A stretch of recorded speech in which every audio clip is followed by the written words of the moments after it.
Hi and welcome to आवाज overdrive. मैं हूं दीपाली राणा और इस हफ्ते आवाज ओवरड्राइव में हम आपको दिखाएंगे कॉमेट टियागो या सिट्रोवन ईवी, मर्सिडीज एसएल रोडस्टर का रिव्यू, कार की बैटरी का कैसे रखें ख्याल, और हमारे ओवरड्राइव मैगजीन के एडिटर बर्ट्रेंड डिसूजा बताएंगे Hyundai Aura AMT और अमेज CVT में से कौन सी कार लेनी चाहिए। एक चीज याद रखिए, दोनों गाड़ी में अगर भले ही आप अमेज खरीदो या Aura खरीदो, एक बार डीलर से नेगोशिएट कर लेना प्राइसेस के ऊपर। अगर आप कॉम्पैक्ट इलेक्ट्रिक गाड़ी खरीदने की सोच रहे हैं, बजट है 8 से 12 लाख रुपए, तो हम आपके लिए 3 ऑप्शंस लेकर आए हैं, जिसमें है MG comet, Tata Tiago EV और साथ ही सिट्रोवन की EC3। लेकिन तीनों में से कौन सी है बेस्ट और आपको करती है कौन सी सूट, जाने के लिए देखिए स्टोरी।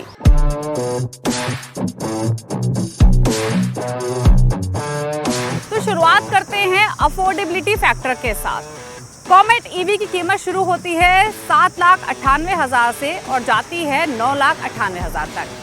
वहीं अगर टाटा टियागो की बात करेंगे तो इसकी कीमत 8,69,000 से शुरू होती है और जाती है 11,99,000 तक। वहीं सिट्रोवन EC3 की बात करें तो ये 11.5 लाख से शुरू होकर लगभग पौने 13 लाख तक जाती है। तो यानी तीनों में सबसे महंगी ऑफरिंग है सिट्रोवन की EC3 और सबसे सस्ती है MG की कॉमेट। अब बात करें इनके आर्किटेक्चर की या प्लेटफॉर्म्स की, तो MG comet electric skateboard architecture पर बेस्ड है, यानी इस आर्किटेक्चर पर बेस्ड होने की वजह से इसमें जो स्पेस है उसको एफिशिएंट मैनर में यूटिलाइज किया गया है। वहीं अगर आप सिट्रोवन C3 या फिर बात करें टाटा टियागो EV की, तो ये उन्हीं प्लेटफॉर्म्स पर बेस्ड हैं जिन पर इनके आइस वेरिएंट्स बेस्ड हैं। अफोर्डेबिलिटी के बाद बात करेंगे डिमेंशंस की, इनकी प्रैक्टिकलिटी की। तो तीनों में ही MG comet smallest in size है, लेकिन तीनों में सबसे ज़्यादा टॉल है। ऑल्दो सिट्रोवन EC3 तीनों में ही लॉन्गेस्ट और वाइडेस्ट है और सबसे ज़्यादा व्हील बेस भी आपको मिलता है, यानी कॉमेट में आपको मिल रहा है 2100 मिलीमीटर का व्हील बेस, टियागो में आपको मिल रहा है 2400 मिलीमीटर का व्हील बेस, वहीं सिट्रोवन EC3 में 2540 mm का व्हील बेस मौजूद है। ऑल्दो अगर आप इनके लुक या साइज को देखेंगे या फील को देखेंगे तो कॉमेट किसी टॉय से कम नहीं लगती है, एक क्यूट लुकिंग कार की तरह छोटी सी गाड़ी नज़र आती है। टियागो एक हैचबैक आपको नजर आएगी और सिट्रोवन C3 आप हैचबैक या फिर टूवर्ड्स SUV स्टांस ये लैंड करती है। अब बात करें इनके व्हील साइज की, तो सबसे छोटे व्हील साइज आपको मिलते हैं कॉमेट में, इसमें आपको 12 इंच के व्हील मिल रहे हैं, टियागो में 14 इंच का व्हील साइज है और साथ ही सिट्रोवन की बात करें तो इसमें आपको 15 इंच के व्हील्स मिलते हैं। साथ ही बूट स्पेस की बात करें तो कॉमेट में बूट स्पेस ना के बराबर है, वो आप देख भी सकते हैं। टियागो की बात करें या फिर सिट्रोवन EC3 की, तो यहाँ पर प्रैक्टिकल बूट स्पेस दिया गया है। 340 लीटर का बूट स्पेस आपको टियागो EV में मिलता है, सिट्रोवन में आपको 315 लीटर का बूट स्पेस मिल रहा है। बात करें फीचर्स की, तो MG कॉमेट EV में मोस्ट अप मार्केट फील आपको मिलेगा जब आप केबिन के अंदर बैठेंगे। इसमें डुअल 10.25 इंच के स्क्रीन हैं, एक डिजिटल ड्राइवर डिस्प्ले के तौर पे काम करता है और दूसरा इंफोटेनमेंट सिस्टम के तौर पर। एप्पल कारप्ले, एंड्रॉइड ऑटो को भी वायरलेसली एक्सेस कर सकते हैं, जिसकी वजह से इन्हें यूज करना ज्यादा कन्वीनियंट लगता है। ऑल्दो आपको कॉमेट में ऑटोमेटिक क्लाइमेट कंट्रोल नहीं मिलेंगे, बल्कि इसमें मैनुअल AC का ऑप्शन दिया गया है। वहीं बात करें टाटा टियागो EV की, तो इसमें आपको 7 इंच का इंफोटेनमेंट सिस्टम मिलता है, which is powered by Harman. लेकिन MG कॉमेट EV की तरह इसमें आपको एप्पल कारप्ले, एंड्रॉइड ऑटो तो मिलेगा, लेकिन उसको वायरलेसली एक्सेस नहीं कर सकते हैं। हालांकि कार में आपको automatic climate control, cruise control जैसे टॉप फीचर्स मिलते हैं। वहीं बात करें सिट्रोवन EC3 की, तो इसमें 10.25 इंच का टच स्क्रीन तो मौजूद है, लेकिन कॉमेट EV की तरह इसमें भी आपको wireless Apple CarPlay, Android auto नहीं मिलता है। साथ ही सिट्रोवन EC3 में ऑटोमेटिक क्लाइमेट कंट्रोल भी मौजूद नहीं है। कॉमेट में 2 दरवाजे हैं, ऑल्दो इनका साइज काफी बड़ा है, जिसके कारण रेयर सीट्स तक पहुंचना आसान है, लेकिन स्पेस फ्रंट रो और सेकंड रो दोनों में अच्छी है, यानी 4 एडल्ट्स आसानी से कॉमेट के अंदर अकोमोडेट हो सकते हैं। वहीं अगर सिट्रोवन EC3 या टियागो EV की बात करें तो इसमें आपको 4 दरवाजे मिलते हैं, इसलिए कॉमेट के मुकाबले ज्यादा प्रैक्टिकलिटी आपको इसमें मिलेगी। टियागो ईवी की खासतौर से बात करें तो इसके अंदर अगर आप जाएंगे तो फ्रंट रो में भी स्पेस अच्छी मिलेगी और सेकंड रो में भी। खास बात यह है कि अगर सेकंड रो में आप चाहें तो 3 एडल्ट्स को अकोमोडेट कर सकते हैं, लेकिन कॉमेट में 3 एडल्ट्स को अकोमोडेट करना आसान नहीं है। सिमिलरली E-C3 में भी 2 एडल्ट ही सेकंड रो में बैठ सकते हैं, लेकिन चाहें तो एक छोटा बच्चा या तीसरा एडल्ट भी एडजस्ट हो सकता है। कुछ और फीचर्स की बात करें तो इन तीनों के मुकाबले टाटा टियागो ईवी में आपको ज्यादा फीचर्स मिलते हैं, जैसे cruise control, automatic headlamps, automatic wipers, cooled glove box. लेकिन ये फीचर्स आपको टियागो लॉन्ग रेंज प्रोडक्ट में मिलते हैं। कुछ कॉमन फीचर्स हैं जो तीनों ही गाड़ियों में मौजूद हैं, जैसे steering mounted audio controls, dual front airbags, ABS with EBD और रेयर पार्किंग कैमरास। अब बात करते हैं सबसे इम्पोर्टेंट एस्पेक्ट की, यानी बैटरी, मोटर और चार्जिंग टाइम की। तो कॉमेट में आपको सबसे छोटा बैटरी पैक मिलता है जो 17.3 किलोवाट का है, और इसमें आपको जो मोटर है वो रेयर में माउंटेड मिलेगी। ये जो पावर लेंड करती है वो है लगभग 42 PS की। टॉर्क आपको इसमें मिलता है 110 Nm का। वहीं अगर टियागो की बात करें तो आपको इसमें 2 बैटरी पैक मिलते हैं, 19.2 किलोवाट और साथ ही 24 किलोवाट का बैटरी पैक है। फ्रंट में इसमें मोटर माउंटेड है। छोटा बैटरी पैक जो पावर लेंड करता है आपको वो रहेगी 61 PS की पावर, 1110 Nm का टॉर्क, और जो बड़ा बैटरी पैक है वो 75 PS की पावर लेंड करता है और 114 Nm का टॉर्क। सिट्रोएन की बात करें तो इसमें आपको सबसे बड़ा बैटरी पैक मिलता है, यानी 29.2 किलोवाट का इसमें बैटरी पैक मौजूद है जो 57 PS की पावर और 114 Nm का टॉर्क आपको लेंड करता है। अब बात कर लेते हैं फटाफट से इनकी चार्जिंग कैपेसिटीज़ की। कॉमेट में आपको फास्ट चार्जिंग नहीं मिलती है। 3.3 किलोवाट चार्जर से आप इसे चार्ज करेंगे 7 घंटे का समय लगेगा।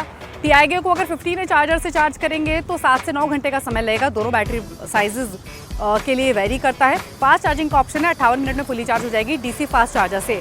सिट्रोन में 15 चार्जर से चार्ज करेंगे 10.5 घंटे का समय लगेगा। DC फास्ट चार्जर से चार्ज करेंगे तो लगभग 1 घंटा लगेगा। तो तीनों में फास्ट चार्जिंग आपको कॉमेट में नहीं मिलती है, बाकी दोनों के साथ मिलती है। तो ओवरऑल अगर तीनों ही गाड़ियों के बैटरी चार्जिंग या मोटर ऑप्शन को देखें तो टियागो में आपको एयर कूल्ड बैटरी मिलती है, जो कि इंडियन ड्राइविंग कंडीशंस के हिसाब से बेटर है। एक और खास बात बताना जरूरी है कि तीनों ही गाड़ी में अगर आप देखेंगे तो सबसे ज्यादा चार्जिंग ऑप्शंस आपको टियागो ईवी में मिलते हैं, लगभग 4।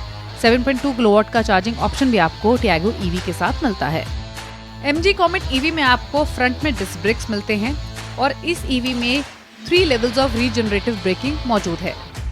हालांकि इसका 41 bhp मोटर उतना फन टू ड्राइव नहीं है, तो ओवरऑल ठीक ड्राइव ये ऑफर करता है, लेकिन आप फर्स्ट कार के तौर पे कॉमेट को कंसीडर नहीं कर सकते हैं। हाँ, ये आपकी फैमिली में दूसरी या फिर तीसरी कार जरूर हो सकती है। टियागो ईवी में आपको लार्जर व्हील्स मिलते हैं with thicker 175 section rubber tyres, और दूसरी ही गाड़ियों की तरह टियागो ईवी में भी आपको कन्वेंशनल डिस्क ब्रेक फ्रंट में और रेयर में ड्रम ब्रेक्स मिलते हैं। हालांकि टियागो ईवी में आपको मल्टी लेवल रीजनरेटिव ब्रेकिंग मिलेगी, जिसकी वजह से सिटी ट्रैफिक में ड्राइव करना इसको आसान है और ये आपकी एनर्जी को भी प्रोटेक्ट करती है। सिट्रोएन E-C3 में केबिन आपको प्रैक्टिकल मिलता है, लेकिन अगर हम ड्राइव कैपेबिलिटीज की बात करें तो इसका जो मोटर है वो उतना फन टू ड्राइव नहीं है। साथ ही अगर आप तीनों के मुकाबले देखेंगे तो जिसकी टॉप स्पीड है इसके साइज के हिसाब से काफी कम है। इसकी टॉप स्पीड 107 किलोमीटर प्रति घंटे के आसपास की है और इसमें आपको एडजस्टेबल रीजनरेशन भी नहीं मिलता है। तो फाइनली अगर वर्डिक्ट की बात करें तो अगर आप अपनी फैमिली में कोई दूसरी या तीसरी कार खरीदना चाहते हैं जो स्मॉल हो, कॉम्पैक्ट हो, सिटी यूज के लिए कंसिडर करना चाहते हैं तो MG comet EV would be a better choice. लेकिन अगर आपको चाहिए एक स्पेशियस अफोर्डेबल इलेक्ट्रिक कार जिसका बूट साइज भी अच्छा हो, लेकिन आप फीचर्स पर कॉम्प्रोमाइज करने के लिए तैयार हो, साथ ही ऐसी गाड़ी जो फंकी लुकिंग हो, तो आप सिट्रोएन E-C3 को देख सकते हैं। लेकिन अगर आपको चाहिए ऐसी गाड़ी जिसमें फीचर्स भी अच्छे हो, टेक लोडेड हो, येट अफोर्डेबल इलेक्ट्रिक कार भी हो और फन टू ड्राइव हो, then Tata Tiago EV is car for you. तो तीनों ही गाड़ियों की अपनी अलग अलग खूबियां हैं। अब आपके लिए कौन सी सही है ये आपको तय करना है। वक्त हो गया एक ब्रेक का। ब्रेक के उस पर आपको दिखाएंगे मर्सिडीज SL रोडस्टर का रिव्यू। आप देखते रहिए आवाज ओवरड्राइव।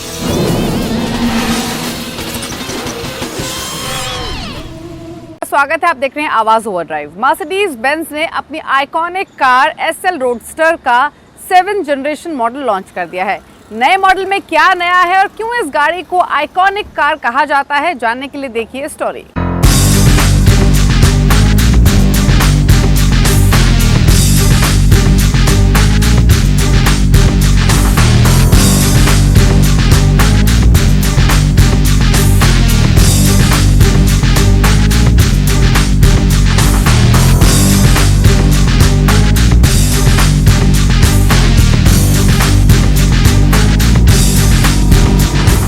फाइनली मर्सिडीज ने अपनी iconic car SL roadster launch कर दी है और इसी पे बात करने के लिए मेरे साथ मर्सिडीज बेंज इंडिया के MD मिस्टर संतोष अय्यर जी हैं। संतोष सर, स्वागत है आपका CNBC बात पर। Thanks. सबसे पहले मैं आपसे जानना चाह रहा था कि जो आपने आइकॉनिक कार लॉन्च की है ये 7th जनरेशन वाली, आई एम राइट? हाँ जी, एब्सोल्युटली। सो 6ठी जनरेशन के मुकाबले 7वीं जनरेशन में क्या ऐसी खासियत है?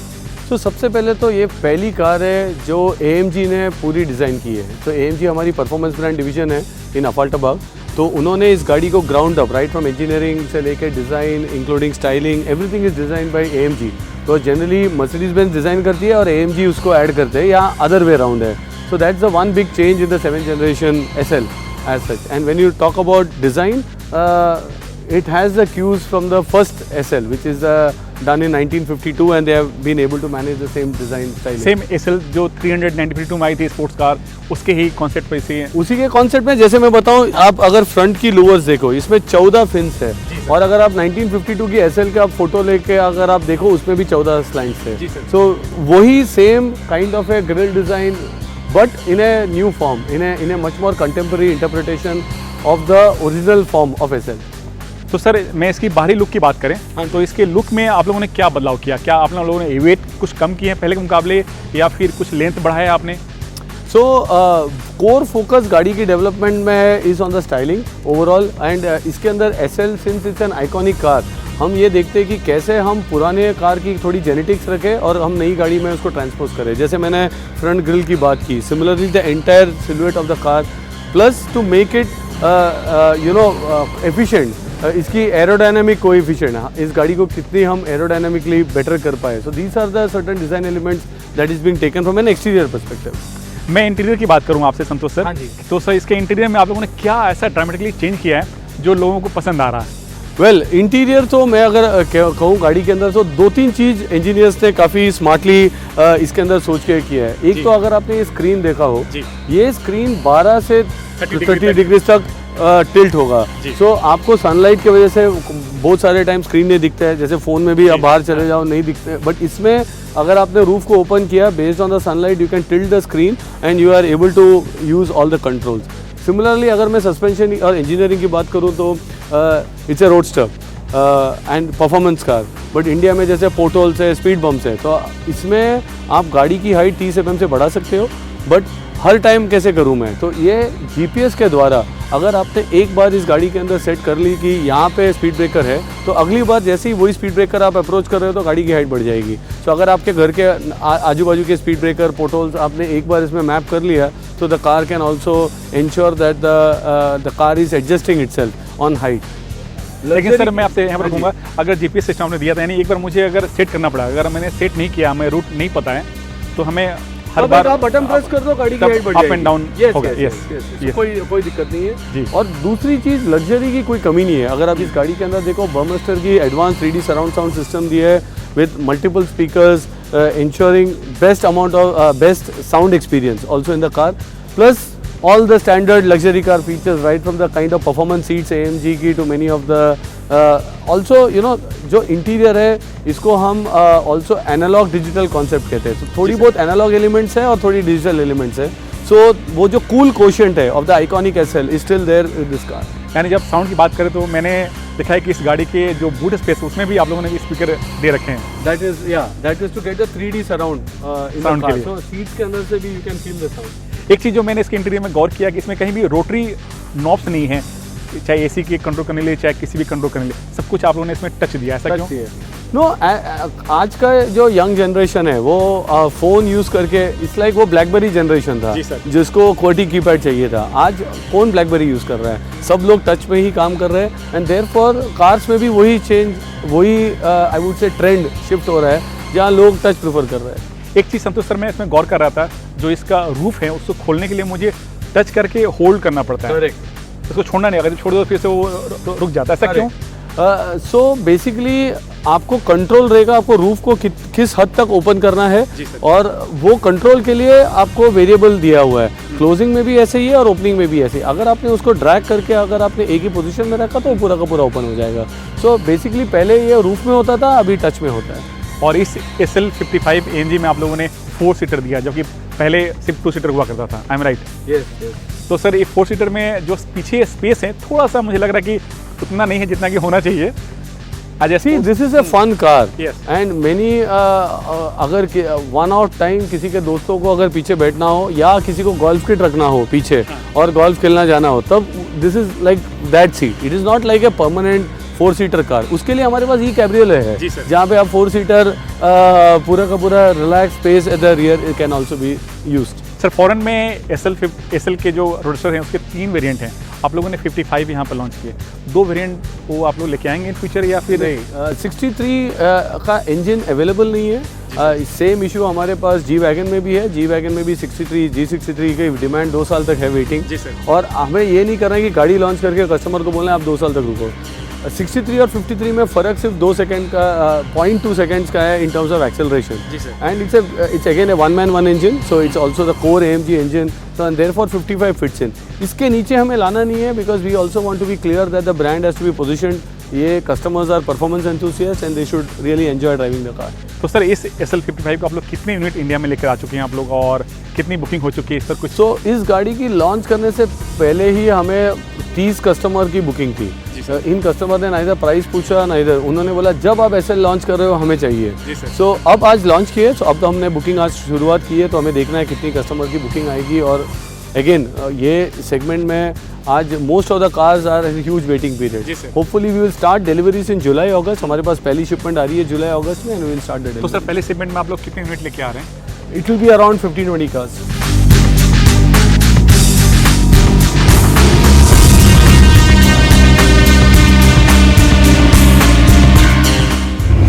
आपकी गाड़ी बैटरी की वजह से बंद ना पड़ जाए, इसके लिए बहुत ज़रूरी है कि आप समय समय पर अपनी बैटरी का चेकअप करवाते रहें ताकि उसकी लाइफ भी बढ़ जाए।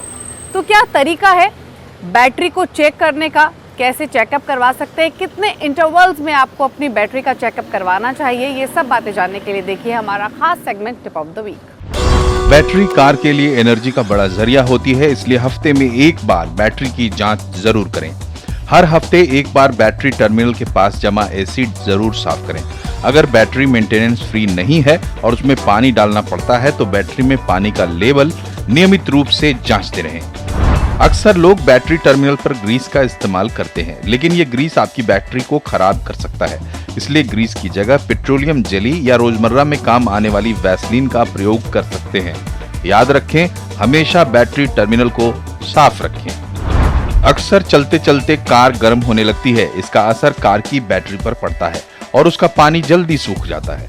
इससे बैटरी जल्दी ऑक्सीडाइज हो जाती है। इसलिए जरूरी है कि बैटरी का ख्याल रखने के लिए इंजन की भी देखभाल की जाए। किसी भी बैटरी की लाइफ 3-4 साल की होती है। हालांकि कुछ कंपनियां बैटरी पर 5 साल की वारंटी देती हैं, लेकिन आमतौर पर बैटरी 3-4 साल के भीतर खराब होने लगती है।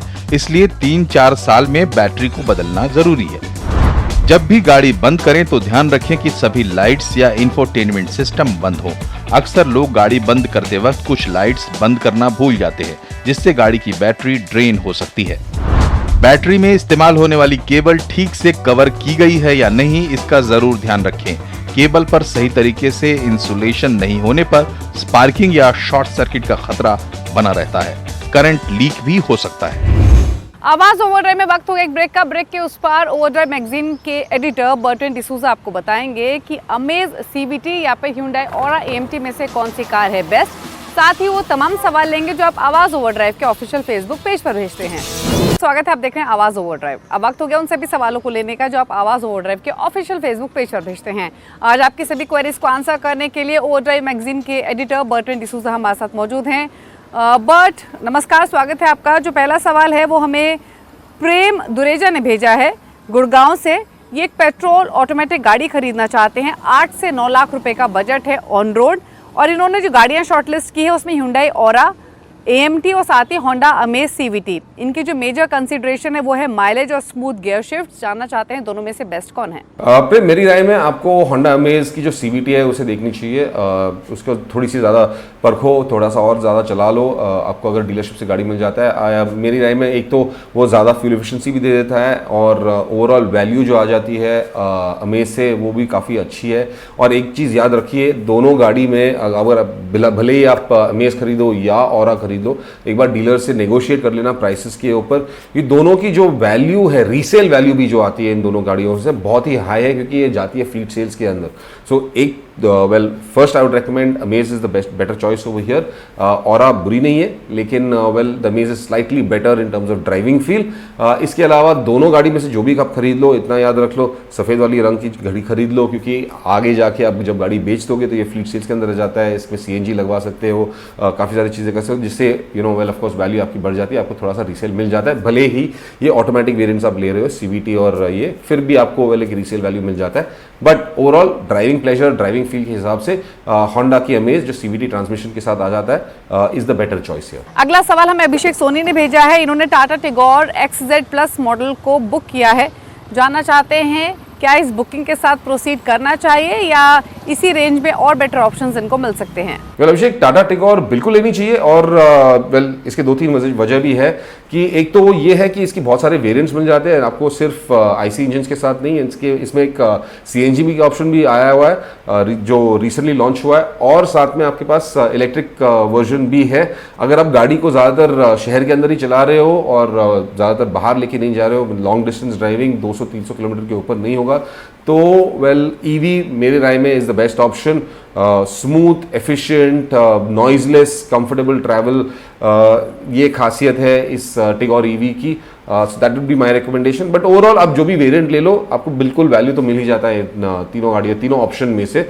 CNG and the EV of course the more environmentally friendly versions, the EV of course the most, but any version is something that you will be happy with। तो उम्मीद करते हैं आपको अपने सभी सवालों के जवाब मिल गए होंगे। अगर आपके पास भी ऑटो से जुड़ा हुआ कोई सवाल है तो आवाज ओवरड्राइव के ऑफिशियल फेसबुक पेज पर जाकर अपने क्वेश्चंस हमें भेज सकते हैं। इसी के साथ इट्स टाइम टू से गुड बाय, ड्राइव सेफ, नमस्कार।